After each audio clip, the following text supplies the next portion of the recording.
Ethan pulled 2 tickets out of his back pocket. It seemed appropriate for our first official date. It reminds me of how we first met, he said a little bashfully. Emma blushed. This was definitely at least number 3 or 4 on the top 10 cutest Ethan moments list. The night she'd arrived in Tucson, before he'd even figured out who she was, they'd looked up at the sky together, and Emma had told him how she named stars. Instead of making fun of her, Ethan had found it interesting.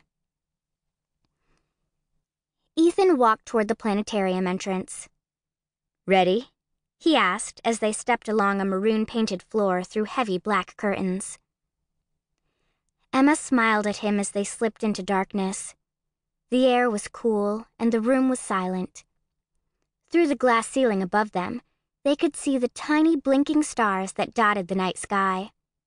For a moment, she just stood there, getting lost in the complex patterns of the constellations. The sky was so vast and overwhelming, and for a few breaths at least, she was able to forget how complicated her own life had become. It didn't matter that she was playing someone else and putting her own life on hold. It didn't matter that her sister had been murdered, and her latest suspect was Sutton's younger sister Laurel, whom she'd thought was at Nisha Banerjee's sleepover the night of the crime, but had slipped away to take Thayer to the hospital after someone had hit him with Sutton's car. In comparison to the massive scope of the universe, nothing on Earth really mattered. "We still have a little while until the comet," Ethan said, pressing a button on his diver's watch to illuminate the time. "Want to check out the exhibits in the other rooms?" While New Age music played, Ethan and Emma stopped in front of an exhibit called The Dirty Snowballs of Our Solar System. It showed how comets form. Ethan coughed, then strutted up to a picture of a swirling comet and spoke in a high-pitched, nerdy voice. "So you see, comets start out as chunks of rock and ice left over from the formation of stars and planets. And then the balls of rock get close to the sun, and the sun's heat melts some of the ice. How do you like that, Missy?" He hitched up his pants and rubbed his nose, and Emma suddenly realized he was impersonating Mr. Beardsley, their science teacher at Hollier. She burst out laughing. Mr. Beardsley was a zillion years old, forever talking in that nerdy voice, and calling all the girls Missy and all the guys son. "You're good," she said, "but to really nail it, you have to lick your lips a bit more, and pick your nose." Ethan made a face. The idea of that guy picking his nose and then touching my test paper? Horrifying. Emma shivered. "I wish teachers made space more interesting," Ethan said, strolling to the next exhibit. His brow furrowed in concentration as he studied the photograph.